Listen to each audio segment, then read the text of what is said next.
I call Chris Bishop. Pleasure to take a call, Mr. Speaker, on this important bill. A bill that I think members would agree has consensus across the House that is sensible. Members opposite have, I think, fairly raised some concern about the length of time it has taken to pass this bill. Of course, the bill was first introduced, I think, in 2009. Yes, indeed, first reading on the 24th of June, referred to the Commerce Committee.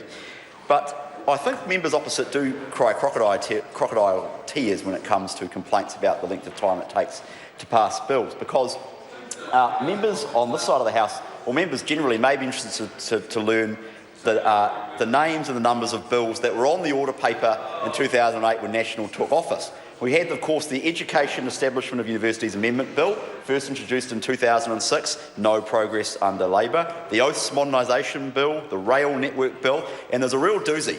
That's the Conservation Protection of Trout as a Non-Commercial Species Amendment Bill, first introduced in 1998 under the last National Government, which made no progress in 9 years under the Labor government. 9 long years. Thank you very much, Mr. Hudson. So I think members do cry crocodile tears about that. But regardless of the time it's taken to get to this point, sir, it is an important bill that we are progressing. I also want to deal with a few points of rebuttal from Claire Curran's speech last night, because I was privileged, is slightly the wrong word, but I was present in the chamber to hear her contribution to the debate last night, and there were a few odd remarks that I do want to pick up on in rebuttal. The first thing is to point out that the major thrust of some of her criticism in the first part of her speech seemed to be based on a speech that Tony Ryle had given in 1993. Tony Ryle gave, as presumably a government backbencher, about Radio New Zealand, and one quote he'd given in 1993. And it seems to be drawing a slightly long bow, Mr. Speaker, to criticise current government policy in 2015 from a member who's actually no longer a member of Parliament, when he was a government backbencher in the previous national government before that. So I think, Claire clearly was struggling with her material to have to go right back into the archives to 1993. And I suggest to the Labor Party Research Unit, who are clearly listening to this contribution to the debate, they need to do their homework better. The second thing I want to say about Ms Curran's contribution was her contribution about the TVNZ Charter. The Labor Party is very proud of the famed Television New Zealand Charter. Well, the reality is the TVNZ Charter was a debacle. TVNZ turned up at the Commerce Committee in 2007 and, in response to a question about their commitment to Maori broadcasting, said that the Police 10-7 show was an example of their commitment to Maori broadcasting. Police 10-7. That's how they got away with fulfilling their mandate under the Charter. They got given free money by Steve Mahari and the other ministers of broadcasting under Labor to basically reclassify existing programs, commercial programs like Police 10-7, and say that it was their commitment to public service broadcasting.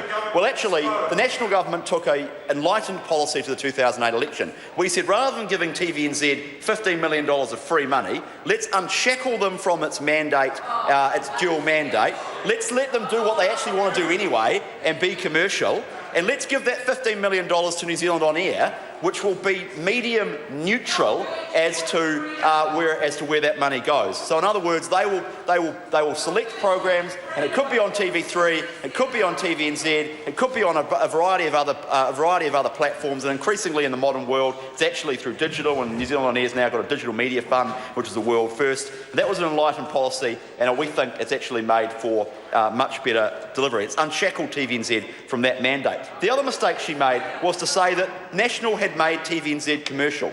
Well, actually, that was the fourth Labor government in 1989 when it deregulated the broadcasting sector and allowed TV3 to actually enter the market. And in fact, arguably, you could say that TVNZ has always been commercial, because after only 1 year from the inception of television in New Zealand in the 1960s, we had ads on television. And then Claire Curran suggested in a tweet last night that one of the problems with television in New Zealand was that we had ads during prime time. Ads during prime time. So the Labor Party broadcasting policy at the next election is going to be very interesting, to see their commitment to the abolition of advertisements on TVNZ during prime time. That'll be a slightly odd policy, but it would be inconsistent in keeping with their general modus operandi when it comes to policies, which is they've got no idea how to pay for things, and they've got no idea about the actual policies they're trying to pursue. So we're looking forward to that broadcasting policy. Mr Speaker, this is an important bill, and Radio New Zealand does make an important contribution to the life of this nation, and it's something that I listen to, and many New Zealanders do as well. In 2014, Radio New Zealand's live cumulative audience was 484,000, and increasingly they're moving into the online space. So in 2013-14, there were 3.5 million podcasts downloaded. And I've got many friends around the world, Mr Speaker, and I know many of them that like to listen, like to download the Radio New Zealand podcasts of Morning Report and 9 to Noon and Checkpoint and listen to them when they wake up in the morning in the United Kingdom or America or wherever they are and keep up with the news from New Zealand because it is a very good source of information, and the podcasts are well produced. And increasingly, the wireless as well, which is the youth-oriented website that Radio New Zealand has set up, is growing in popularity as well. And I've had a couple of friends who have worked for that website, and it does produce good content, Mr Speaker.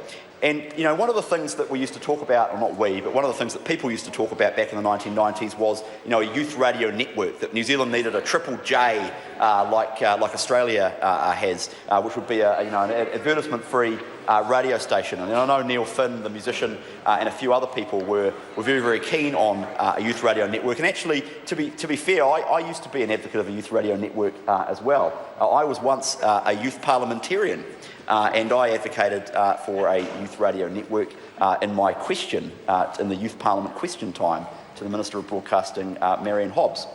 And despite the fact that it was apparently Labor government policy at the time, she gave me the brush off. But people used to talk about having a youth radio network, but I think people would generally agree now that the way technology has evolved, it would be for the government to fund, you know, a dedicated commercial youth radio frequency would probably be a retrograde step. That actually the way of the future is something like the wireless website, something like the youth-oriented website which is associated with Radio New Zealand. And actually the wireless was a finalist for the best website category in the Canon Media Awards of 2014. And Radio New Zealand continues to do well at the New Zealand Radio Awards as well. And that's no surprise because they, as I said before, they fulfil an important role in the cultural and social life of this nation. So with that in mind, it's important that we do amend the Radio New Zealand Act 1995 because we need to update the Act and make clear that the revised charter text makes for a stronger statement about its role as a public broadcaster, make sure it's more accessible to the general public, and update the requirement for a 5-yearly charter review, Mr Speaker. This is an important bill. Radio New Zealand continues to play an important role in the cultural and social life of this nation, and I commend the bill to the House. Mr Speaker. I call